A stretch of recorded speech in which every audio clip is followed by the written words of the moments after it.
28 de septiembre damos comienzo al programa 371 de Obligados a Volver, programa que se transmite todos los miércoles y sábados a las 18 horas por nuestra página en Facebook Obligados a Volver, programa radial.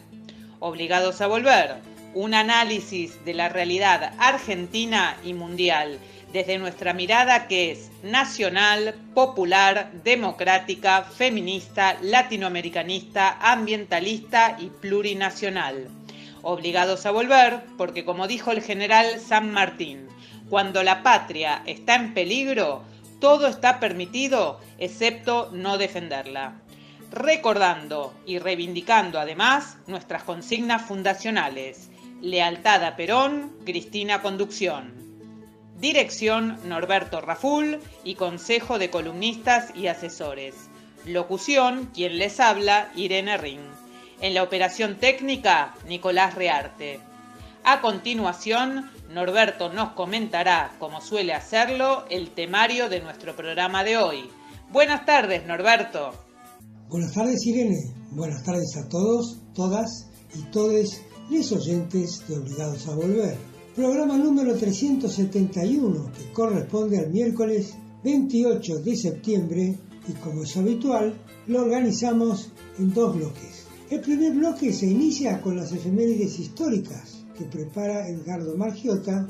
Le siguen las operetas de la prensa hegemónica, comentadas por Hugo Muleiro en la voz de Alejandra Benaglia. Luego viene la política nacional a cargo de Carlos Orubica y, cerrando el primer bloque, el informe económico de Horacio Robelli con este título: Encubrimos al enemigo. Hacemos un breve paréntesis para reclamar por la libertad de Milagro Sala y pasamos al segundo bloque con la participación de nuestro columnista invitado, Ernesto Villanueva, rector de la Universidad Nacional Arturo Jaureche. Seguidamente, la columna de energía de Juan Carlos Teso con esta disyuntiva: para el autoabastecimiento o la exportación. A continuación, la columna de Defensa Nacional de Luis Tibiletti, que nos hablará de la defensa en tiempos de crisis global. Finalmente, cerrando el bloque y el programa, la columna de Educación de Raquel Papalardo, que nos plantea: la tragedia educativa la generan Larreta y Acuña. Dicho esto, ¿qué te parece, Edgardo, si arrancamos con las efemérides? Conocer el pasado para iluminar el presente y construir el futuro. Efemérides correspondientes a la semana que se inicia.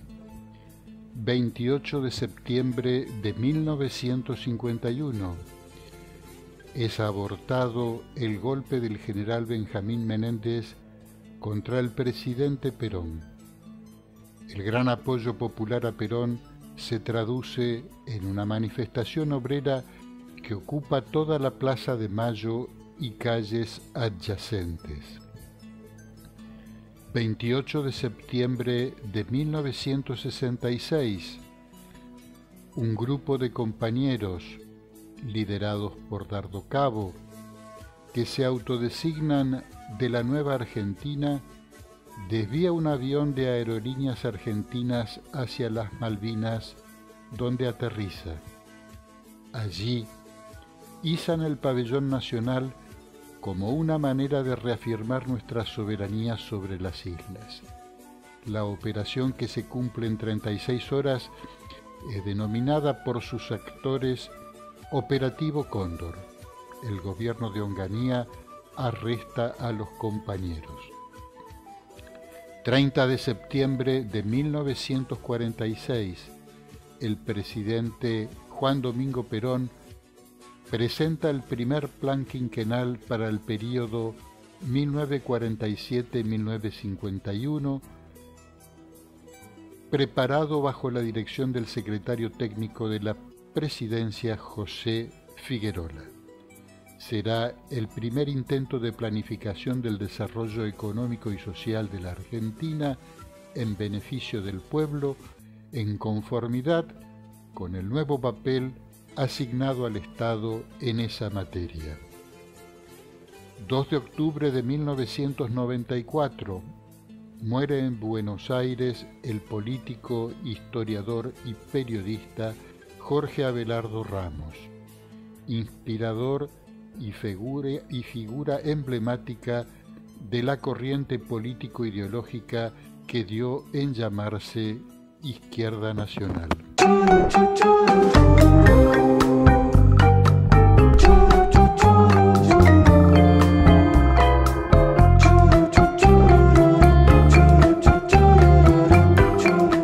Fanatismo mediático por la casta judicial.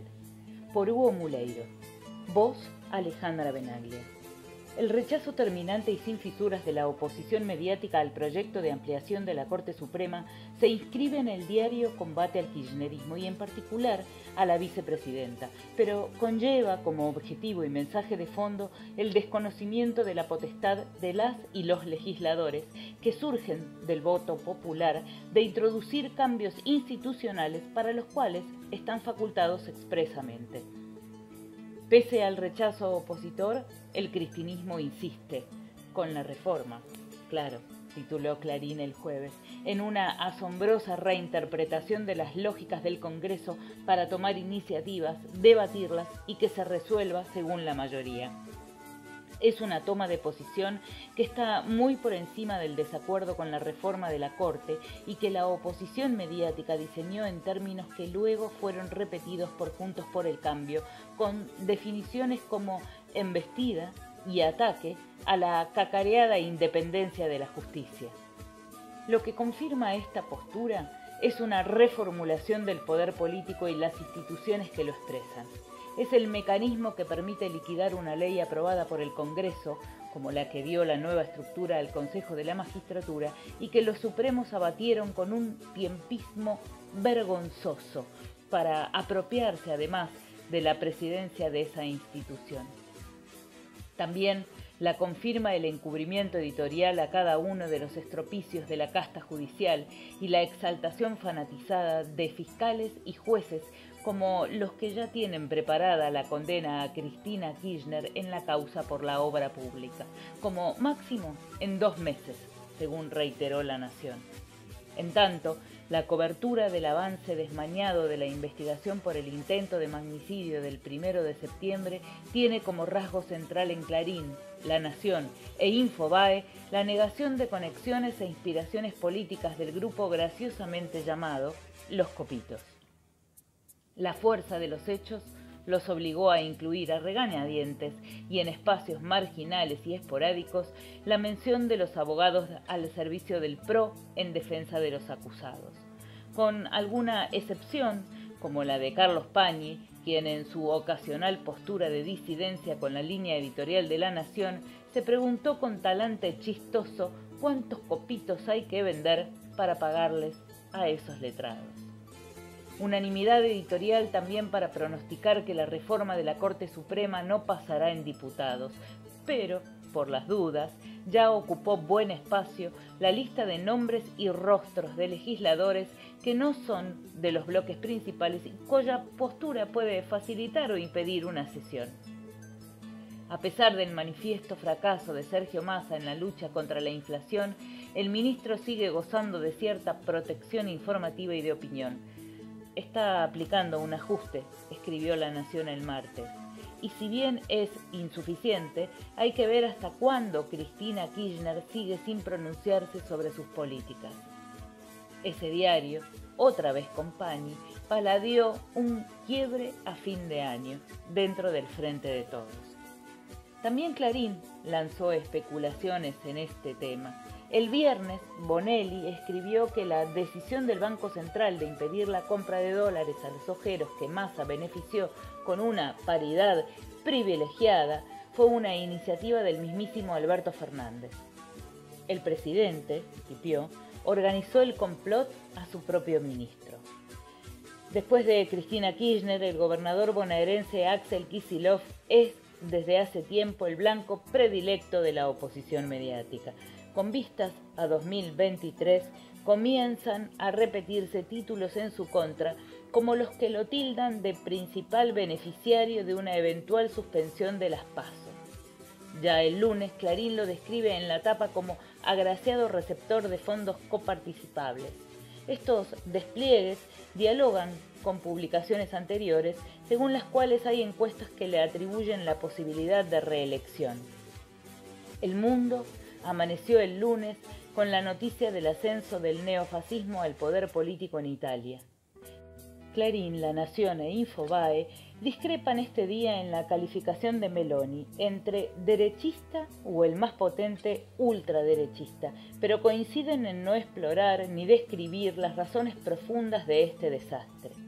No se preguntan cuáles son las condiciones que esta etapa del capitalismo impone a las democracias para que fracasen en la respuesta a los anhelos populares y así fermente en la base social el apoyo a proyectos como el que encabeza esta mujer racista, homofóbica, fanática religiosa y macartista.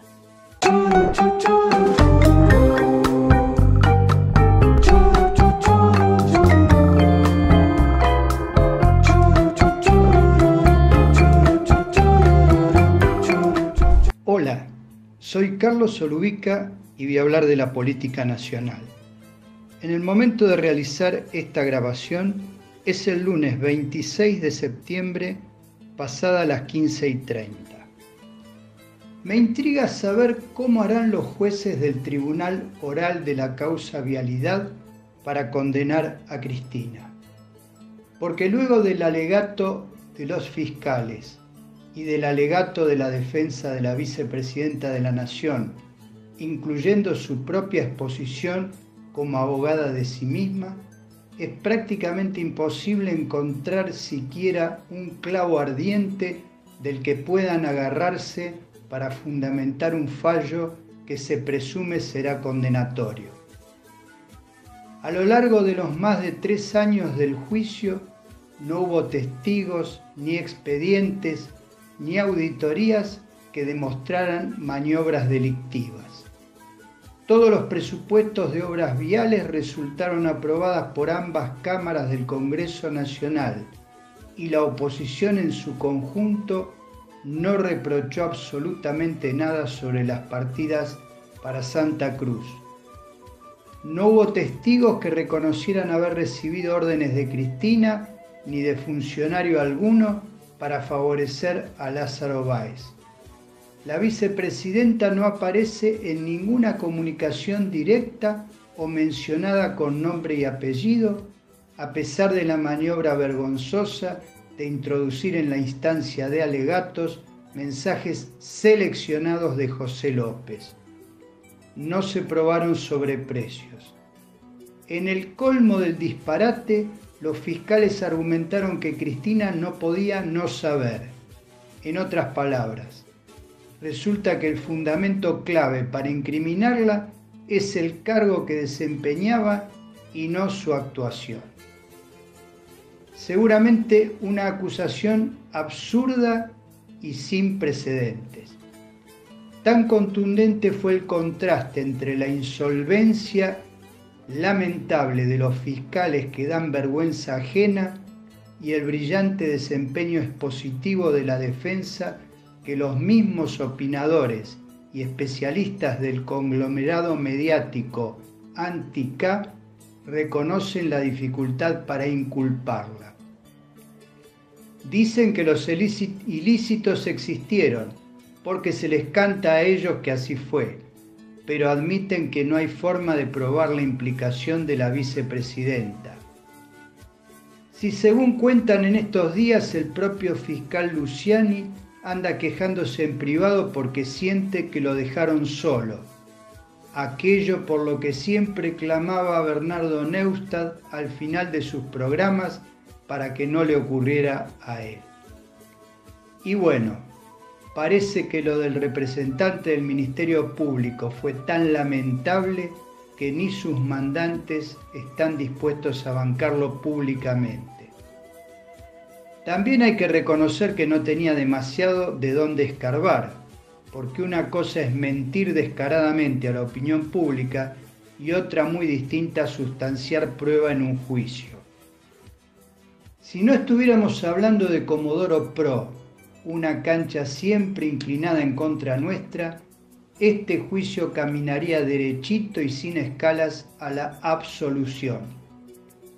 De todos modos, considero improbable que los jueces suscriban el insostenible pedido de condena de la Fiscalía en los términos que lo hizo.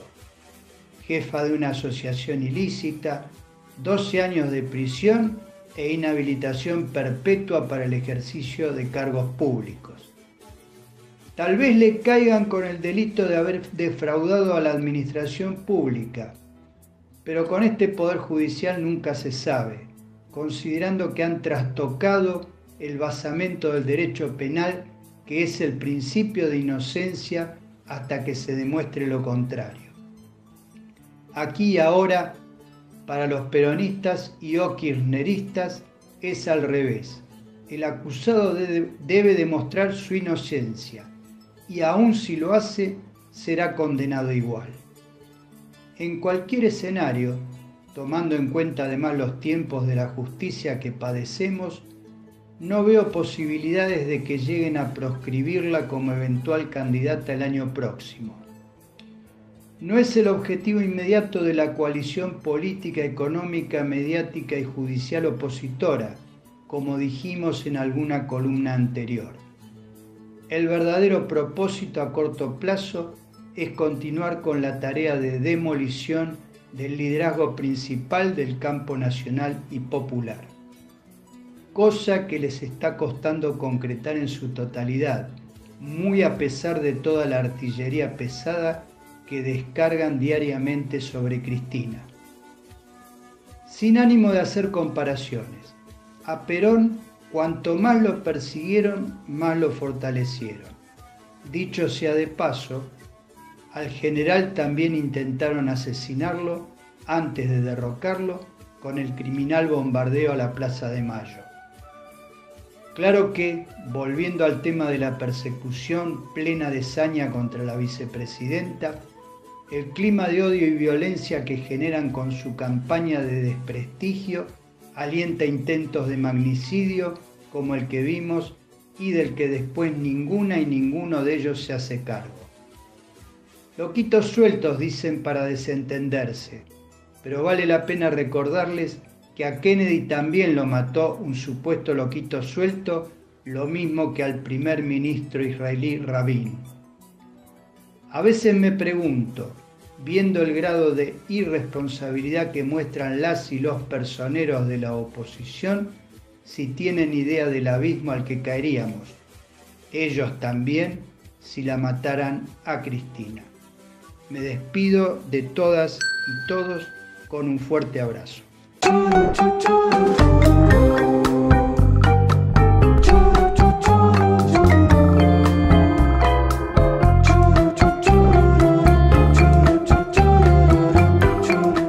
Toda nuestra historia está cruzada por el ocultamiento y el oscurantismo.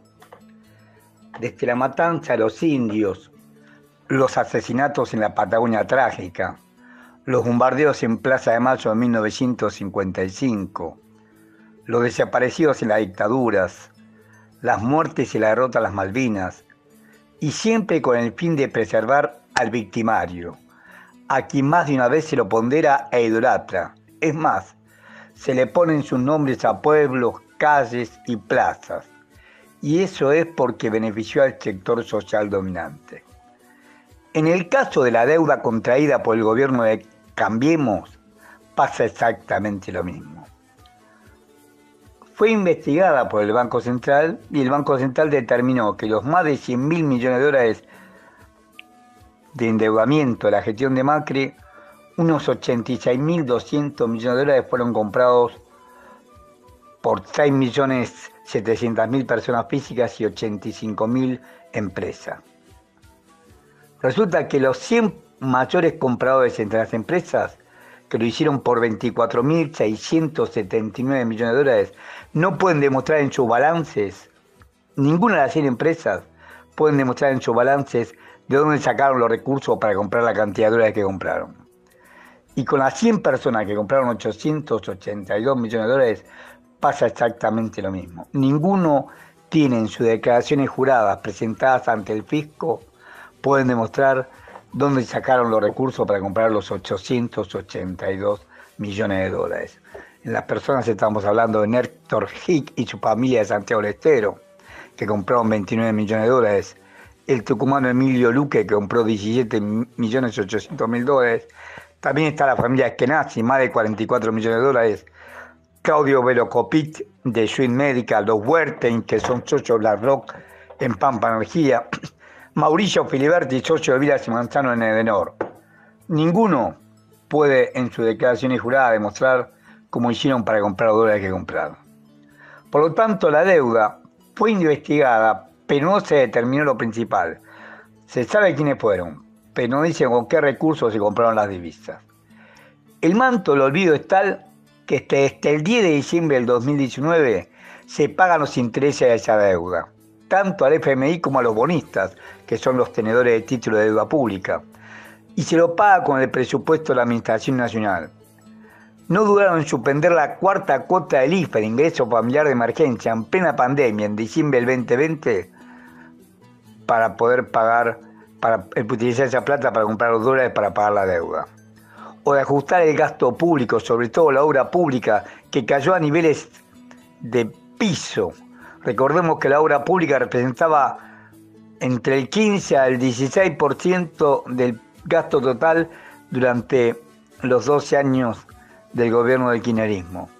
Fue del 3,92% el gasto total en el año 2020, del 5,96% del gasto total en el año 2021 y de solamente 6,08% en 8 meses del año 2022.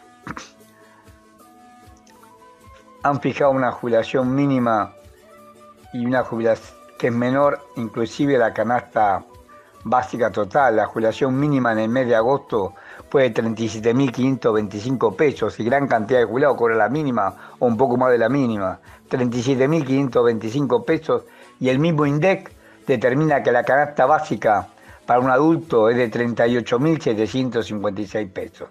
Por supuesto, un jubilado está en peores condiciones de salud, debe gastar más en medicamentos, etcétera, etcétera. Perciben menos que la canasta básica total para no ser pobres. O sea que la mayoría de los jubilados, por lo que perciben, son pobres. Es más, en todo el presupuesto 2023 no hay ni siquiera una amague de decir, bueno, vamos a tener como tarea la de tratar de recuperar parte de la plata fugada. Y eso lo hacen cuando hay un proyecto del senador Parrilli, que ya cuenta con media sanción del Senado, que está pidiendo expresamente que constituya un fondo con el recupero de la deuda producida por la toma irregular de esos créditos y no poder determinar el origen de los fondos, que es lo que estamos diciendo. Pese a todo eso, este año 2023 el presupuesto de la Administración Nacional va a pagar 2,67 billones de pesos, equivalente a unos 13.000 millones de dólares. Es en pesos, pero es equivalente a unos 13.000 millones de dólares de intereses. Por supuesto, el pago es en intereses en dólares, pero el presupuesto es en pesos. El presupuesto es 2,67 billones de pesos para comprar unos 13.000 millones de dólares y pagar solamente los intereses. Todavía falta el capital de la deuda. Esto es lo propicio un modelo que para pagar con el pretexto de esta deuda que no se puede pagar porque no se investiga, propicia un modelo extractivista, agropecuario, exportador. El nuestro es un país rico y con una potencialidad digna de mención. A la fertilidad de la tierra deben sumarse los recursos minerales y energéticos, una mano de obra disciplinada que puede capacitarse más y una tasa de ganancia en las empresas que supera holgadamente la media mundial. El problema es que esa masa de ganancia no se convierte en inversión interna bruta fija por la evasión y la fuga, que el gobierno no solo no castiga, sino que avala con el manto del olvido. El modelo se orienta al exterior y por eso paga salario de pobreza, para que el saldo exportable de alimentos sea cada vez mayor y el consumo de energía sea menor. Ahora para minimizar las importaciones y en un futuro cercano por la explotación de vaca muerta y obtención de otras fuentes energéticas para maximizar su exportación. En 32 meses el superávit comercial, las exportaciones superaron las importaciones en 29.500 millones de dólares.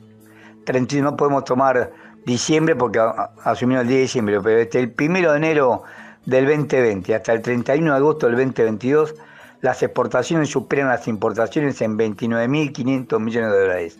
Sin embargo, las reservas internacionales del Banco Central se redujeron durante ese lapso en más de 7.000 millones de dólares. Por ende, también allí existe el ocultamiento y el oscurantismo. Desaparecen más de 37.000 millones de dólares y no hay respuesta válida y cierta de dónde están. Y lo peor es que nadie pide esa explicación, violando el principio constitucional de exigir la claridad de los actos de gobierno.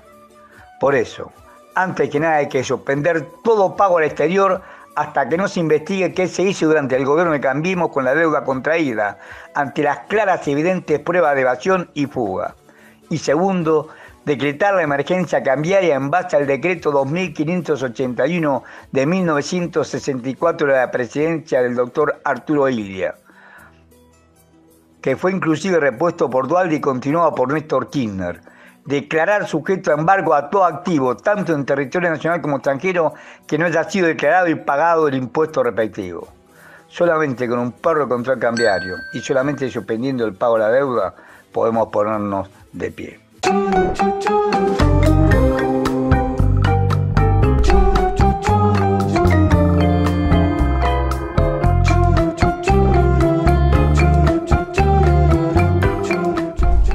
Obligados a Volver se solidariza con Milagro Sala, injustamente detenida desde enero de 2016, y con todos los demás detenidos y perseguidos por el régimen macrista y sus cómplices del sistema judicial, por la pronta liberación de los presos políticos.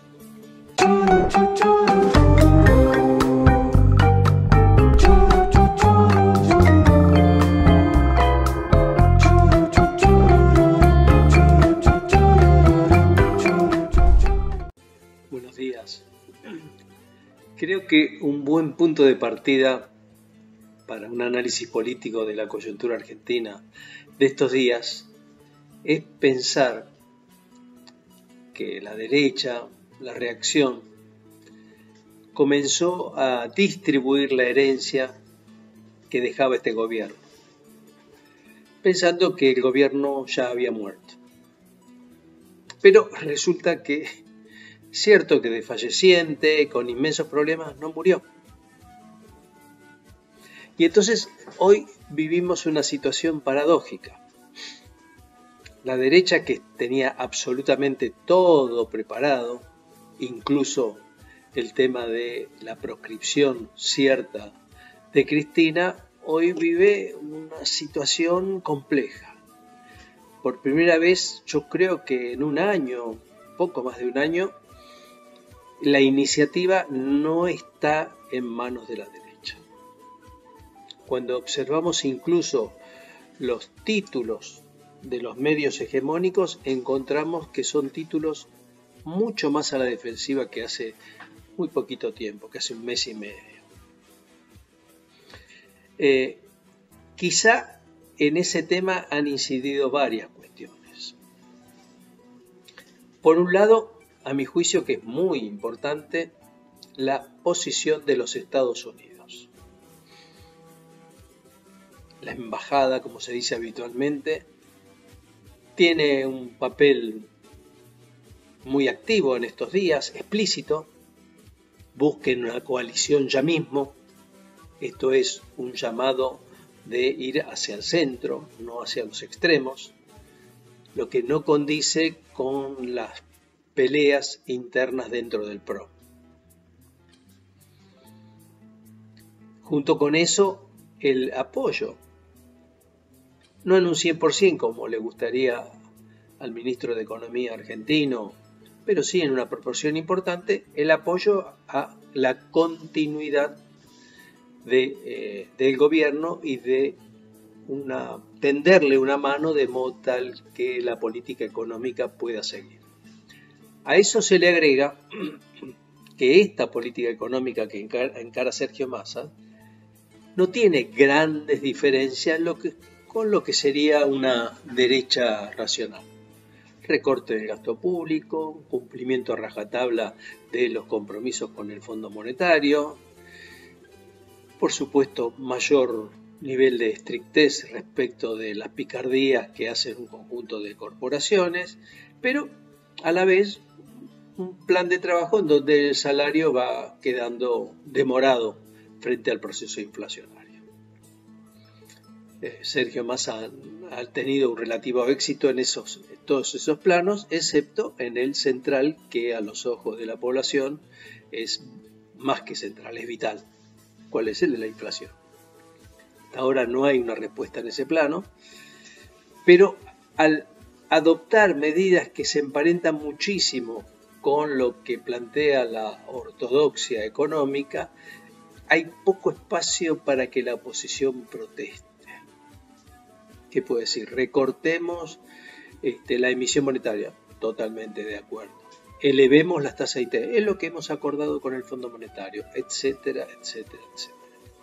Entonces tenemos un panorama que, agravado por el intento de asesinato de Cristina, intento de asesinato que Cristina ha planteado en términos de se rompió el pacto democrático del 83. Uno quizá puede decir, bueno, no se rompió, pero lo cierto es que tiene una seria dificultad en implementarse. Durante ya varios años, los medios y lo que hoy es la oposición, antes era el gobierno del Macri, plantean que un sector de la población argentina tiene que estar fuera del sistema político argentino. ¿Cuál es el kirchnerismo? ¿Sí? Lo dice habitualmente. Lo dicen los medios, lo dicen sus diputados, lo dice la presidenta del PRO. Y lo cierto es que el kirchnerismo no es la mayoría de los argentinos, pero es una proporción importante. Y eso debilita el pacto democrático. En el 83 se estableció cierto modo de convivencia pacífica entre las distintas fuerzas. Cierto es que tuvo muchos avatares, recuerdan lo de la semana en contra de Alfonsín de los Milicos, el 2001, pero el sistema democrático era para todos. Pues bien, hay un sector de los medios que dicen que si uno es K, como, bueno, está fuera del sistema. Es vergonzoso serlo. Argumentos muy parecidos, por supuesto, a aquellos que había en el año 55, 56, respecto del peronismo, ¿no? Las mismas acusaciones de corrupción, la misma demonización, la misma... Bien, eso crea una situación conflictiva creciente, que choca con la idea de ir al centro. Entonces hoy tenemos esa situación paradójica. En lo político, la derecha está haciendo una competencia de quién está más a la derecha. En lo económico hay una política más de centro-derecha en donde hay un acuerdo implícito. Pero además, para el mantenimiento de las instituciones, que coincido con Cristina en que están en riesgo en nuestro país, para el mantenimiento de las instituciones, lo cierto es que tiene que haber una fuerza centrífuga. Fuerza centrífuga que encarna explícitamente hoy Sergio Massa y disimuladamente el radicalismo y Rodríguez Larreta.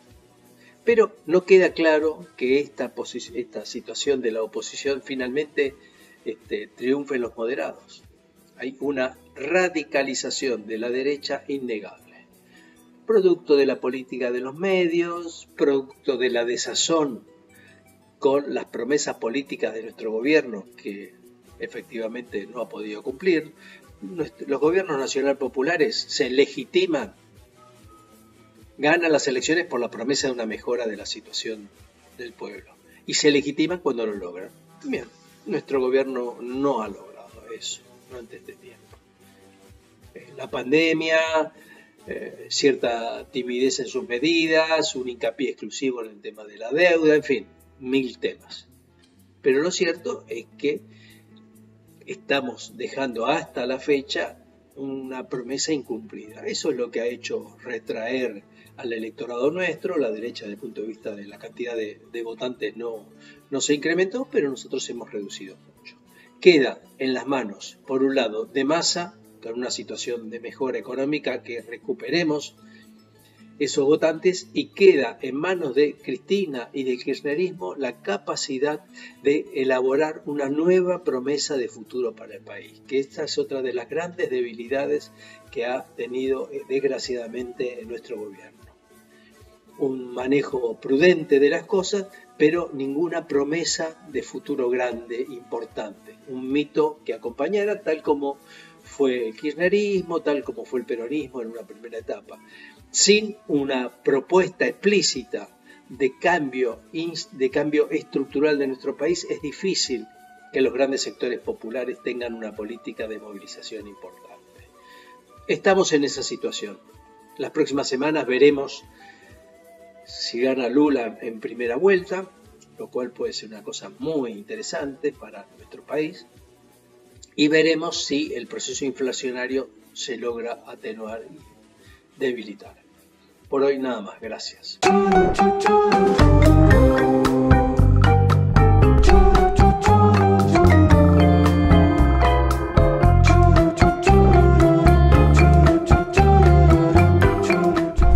Buenas tardes. Bueno, mi nombre es Juan Carlos Teso, pertenezco al Instituto de Energía de Scalabrini Ortiz y voy a conversar hoy con ustedes respecto a la energía en Argentina. Con esta pregunta: ¿autoabastecimiento versus exportación? Veamos. La guerra comenzada el pasado 24 de febrero entre Rusia y Ucrania ha alumbrado la necesidad de una nueva conformación del mapa energético a nivel mundial. El conflicto desató la urgente definición de nuevas medidas en relación al abastecimiento de gas a Europa, por cuanto las sanciones internacionales aplicadas a Rusia por parte de los distintos países que conforman la Unión Europea y la OTAN, con la explícita participación de los Estados Unidos, han desencadenado la disminución o el corte del suministro de gas ruso a los distintos países a los que venía abasteciendo. Más allá de las razones que asisten a las partes en conflicto, la realidad es que esa transformación encuentra al sector público con un protagonismo muy importante en el diseño de nuevas políticas que involucren una mayor participación estatal en el control de las empresas estratégicas de energía en los distintos países involucrados. Así vemos como Alemania ha decidido nacionalizar el gigante energético Uniper, pilar central del suministro energético alemán, debido a sus crecientes problemas para afrontar los aumentos exponenciales de los precios del gas desde el inicio de la guerra. Francia también nacionaliza la mayor eléctrica europea y anticipa el regreso del Estado al control de las empresas energéticas estratégicas. La noticia en los medios fue muy clara. París tomó el 100% del capital de la empresa EDF, Electricité de France. España ha avanzado en su proyecto hacia el sector eléctrico proponiendo un impuesto especial al sector a partir del 2023 y con posibilidades de anticiparlo aún más. También ha surgido en ese país la discusión sobre la necesidad de nacionalización de la eléctrica Endesa o de la gasista eléctrica Iberdrola, que, aunque no parece factible que se produzca en el corto plazo, muestra claramente hacia dónde se encamina el control de las empresas de energía en Europa. Ante este panorama de incremento de la demanda y el constante aumento de los precios internacionales de los recursos energéticos, alimentarios y mineros, ¿cuál es la situación de la Argentina y cuáles son las políticas que en materia de energía se están aplicando? En primer lugar, en cuanto a la situación en ese contexto mundial, nuestro país tiene una oportunidad muy importante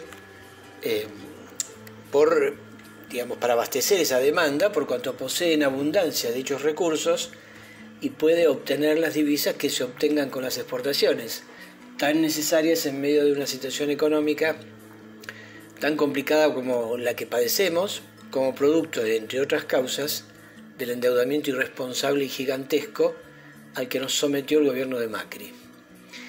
Entre esos recursos podemos destacar nuestras reservas hidrocarburíferas en el yacimiento Vaca Muerta, consideradas en el mundo como la segunda reserva mundial de shale gas, es decir, el gas que está entrampado en la roca madre y que se extrae con perforación no convencional, y la cuarta reserva mundial de petróleo no convencional.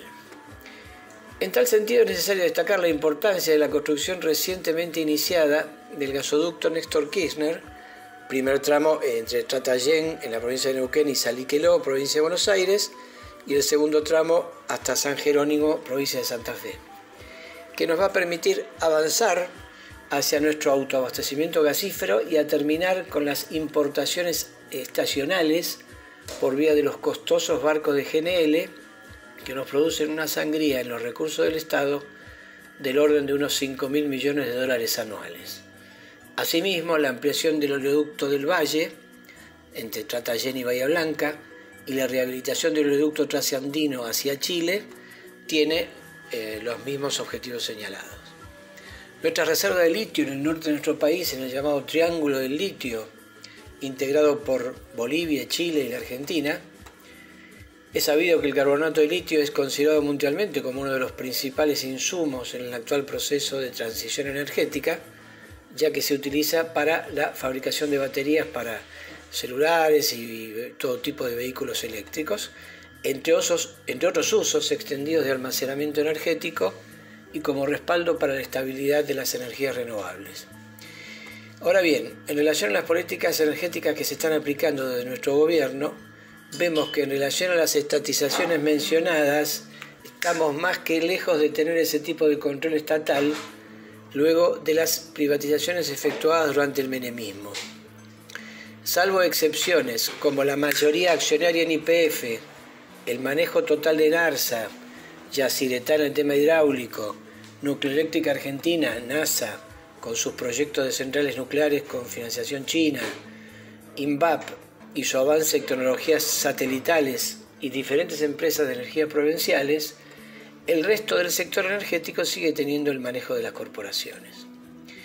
En el área de los hidrocarburos, todos los planes lanzados por el gobierno hasta la fecha, y principalmente con el plan Gas-AR, lanzado en noviembre de 2020 por el decreto 892/2020, han tenido como objeto frenar la declinación de la producción registrada durante el periodo macrista. Y dicho objetivo se está logrando. Baste mencionar que el yacimiento Vaca Muerta viene creciendo a una tasa del 23,8% año contra año. Pero la contracara es que en el marco de estos logros, la realidad nos muestra que para ellos se han implementado todo tipo de subsidios y prebendas por parte del gobierno que, como resultado del poderoso lobby ejercido por las energéticas, han permitido rentabilidades excesivas por parte de dichas empresas, porcentajes importantes de disponibilidad de divisas obtenidas por su producción y consecuentes fugas de las mismas a sus casas matrices y a paraísos fiscales, conocidos como offshore. Evasión de impuestos vía subfacturación de exportaciones, actualmente estamos proveyendo a Chile, Uruguay y a Brasil vía gasoductos Paso de los Libres Uruguayana, y sobrefacturación de importaciones de equipamientos y de repuestos. Obviamente esto también en detrimento de nuestras pymes y de la capacidad de desarrollar nuestras tecnologías y de participar activamente con productos y servicios de origen nacional. Es así que frente a la pregunta formulada al inicio con esta intervención sobre si debemos alcanzar nuestro abastecimiento o si solo debemos exportar, creemos que previamente debiéramos debatir con urgencia qué modelo de país queremos, y en particular para nuestro sistema energético. ¿Qué queremos? ¿Un país fuertemente exportador de energía primaria, con el objetivo principal de obtener divisas para nuestra economía, más allá del encarecimiento de la estructura de costos que ello supone para la industria y el consumo interno de la población, donde las inversiones son realizadas principalmente por capitales extranjeros, con la pérdida de soberanía y fuga de rentas que ello implica? ¿O queremos avanzar en el desarrollo de un proyecto de un país con soberanía, con crecimiento e inclusión, en un marco de maximización de las potencialidades tecnológicas, industriales y de nuestros recursos naturales, con un enfoque interno e inclusivo que mejore genuinamente la calidad de vida de la población, donde la energía sea el soporte de la producción de bienes y servicios, donde la captación y destino de las rentas energéticas, que son propiedad del pueblo argentino, jueguen un rol central en la expansión del sistema energético y en la economía de nuestro país. En esta segunda opción, que obviamente propiciamos, esa expansión nos permitirá entonces lograr nuestro autoabastecimiento y potenciar entonces las exportaciones de los remanentes de nuestra producción, aprovechando los precios internacionales crecientes, que entonces sí contribuirán significativamente a la obtención de las divisas que nuestra economía necesita. Muchas gracias.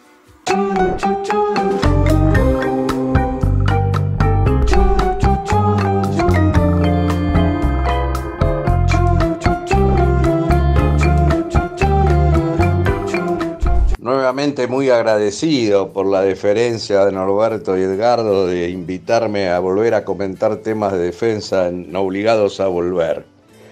La verdad es un momento muy complicado, vamos a hacer una pequeña mención a eso, pero quiero comenzar recordando que mi última participación fue cuando hablé de la sanción por decreto de la Directiva de Política de Defensa, que era un paso fundamental para ordenar el proceso de planeamiento de la defensa y darle sentido al esfuerzo de haber sancionado la ley del FONDEF, que permite incrementar los fondos de defensa, de modo que lo primero que les quiero comentar es que acaba el ministro de Defensa de presidir, Jorge Tayana, el lanzamiento del ciclo de planeamiento de la defensa que le corresponde ahora elaborar al Estado Mayor Conjunto, con la presencia del jefe de Estado Mayor Conjunto, del director de planeamiento del Estado Mayor Conjunto y del ministro.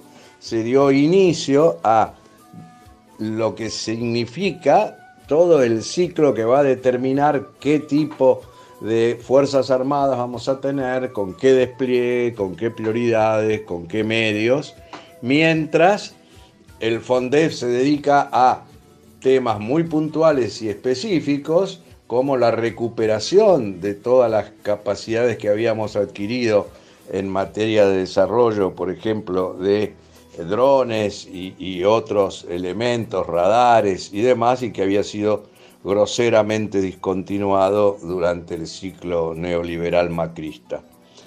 Ahora empieza este ciclo de planeamiento y mientras tanto ya estamos con una prioridad absoluta en nuestro Atlántico Sur y Antártida.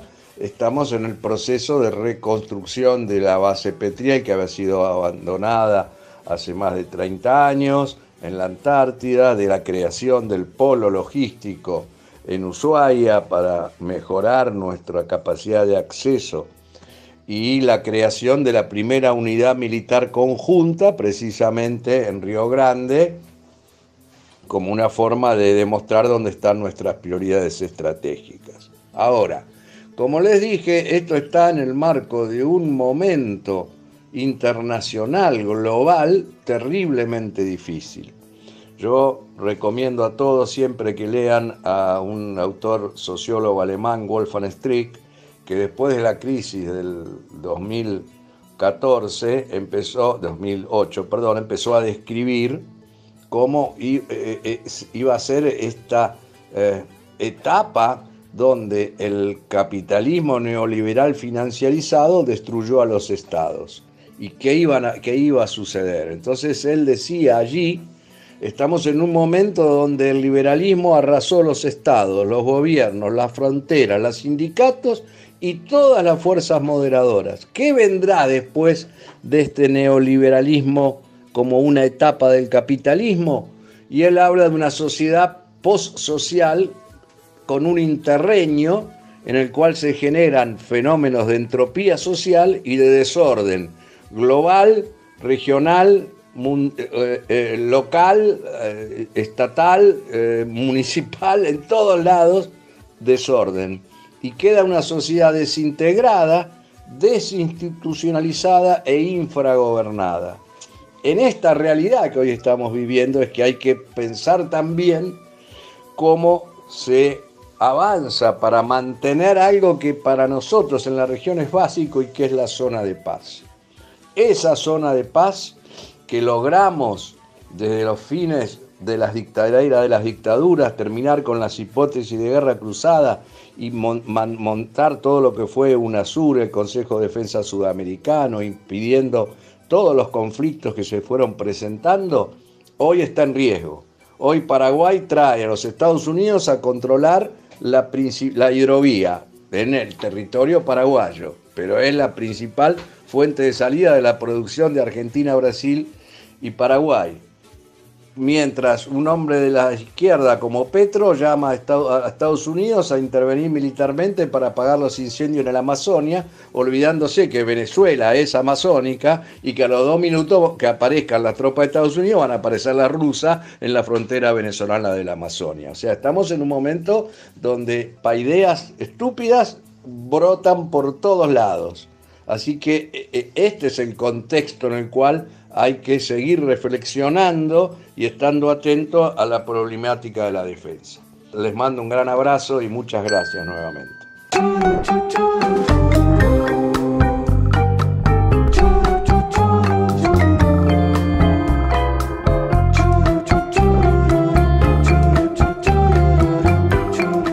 Buenas noches a todos y todas. Volvemos a la columna de educación y hoy tomaremos un tema que se denomina la tragedia educativa en la ciudad de Buenos Aires. Una vez más, el gobierno de Larreta, con Soledad Acuña a la cabeza del Ministerio de Educación de la ciudad, continúan vulnerando el derecho de los y las alumnos y alumnas de acceder a distintas áreas. Por ejemplo, las clases del plan de natación en la mayoría de las escuelas primarias está suspendido, ya sea porque los natatorios no están en condiciones o por problemas en el transporte que depende del mismo ministerio.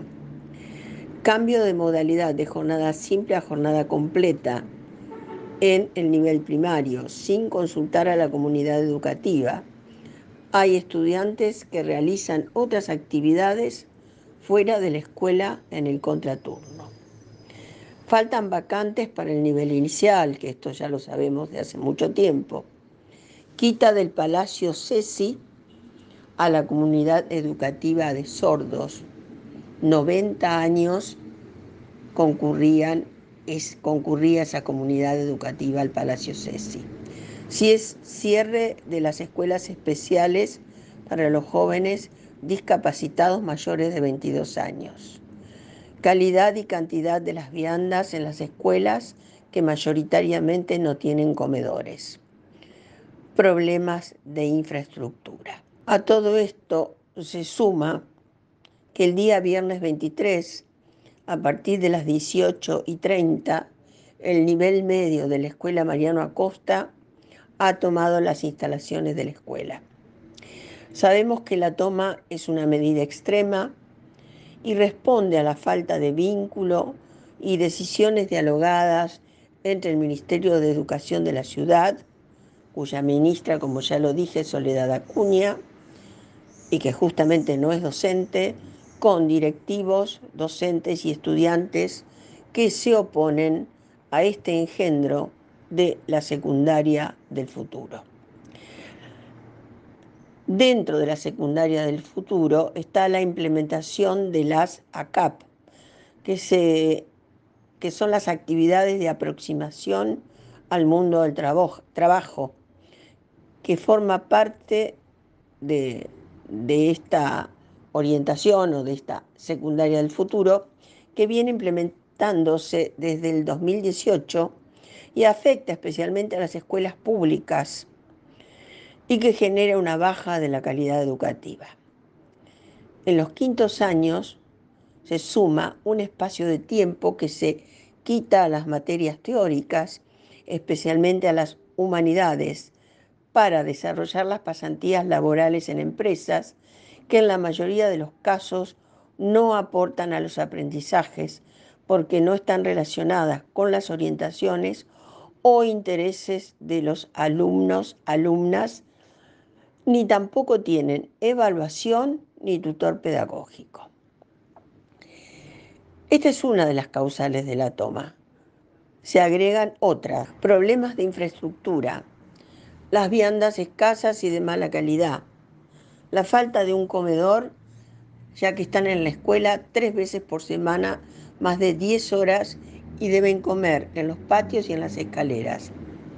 Lamentablemente, ante esta medida que describo, el Ministerio de Educación de la ciudad envía a una persona de la empresa de mantenimiento el día viernes 23, alrededor de las 20 horas, quien ingresó sin autorización y ya adentro de la institución manifestó concurrir a arreglar un baño.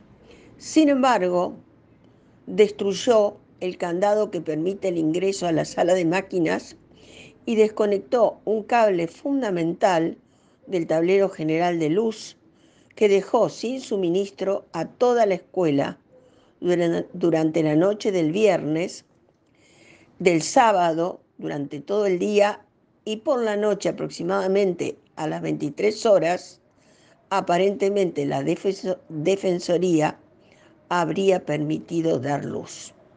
Me pregunto si esto no es un sabotaje. ¿Qué es? Todo esto demuestra que la gestión Larreta-Acuña ha venido a destruir la educación pública y que no le importan los medios con tal de lograr los intereses propuestos. Durante la pandemia no les importó ni a Acuña ni a Larreta que los docentes ingresaran a las escuelas para contagiarse y eventualmente llegar a la muerte. Atacan a los trabajadores de la educación como si fueran enemigos de la sociedad.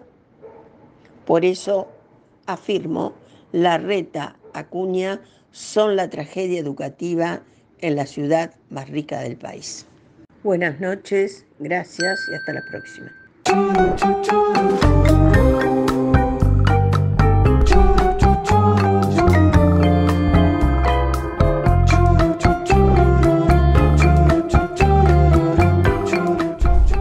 Se nos está terminando el programa. Agradecemos a nuestro operador Nicolás Rearte por su trabajo que nos permite salir al aire. A todos les oyentes por su atención, especialmente a los que ponen me gusta en nuestras páginas de Facebook. Antes de despedirnos, les recordamos que nuestro programa de radio Obligados a Volver se transmite todos los miércoles y sábado, siempre a las 18 horas, y tenemos una nueva propuesta. La entrevista, un buceo sobre los orígenes y actividades actuales de personalidades destacadas, los lunes a las 21 horas. También les informamos que desde mediados del año pasado nos hemos incorporado a la red de programas de radio Vamos a Andar, sumando a muchos de sus integrantes a nuestra lista de columnistas invitados. Este fue otro programa de Obligados a Volver, emitido desde nuestra página en Facebook, Obligados a Volver, programa radial. Volvimos, pero estamos obligados a seguir militando, porque la patria sigue estando en peligro, ya que la derecha reaccionaria conspira para derrocar a nuestro gobierno, que con sus aciertos y errores trata denodadamente de resolver las dificultades provocadas por las dos pandemias. Por eso, continuaremos con nuestra tarea, siguiendo el legado del libertador San Martín. Cuando la patria está en peligro, todo está permitido, excepto no defenderla.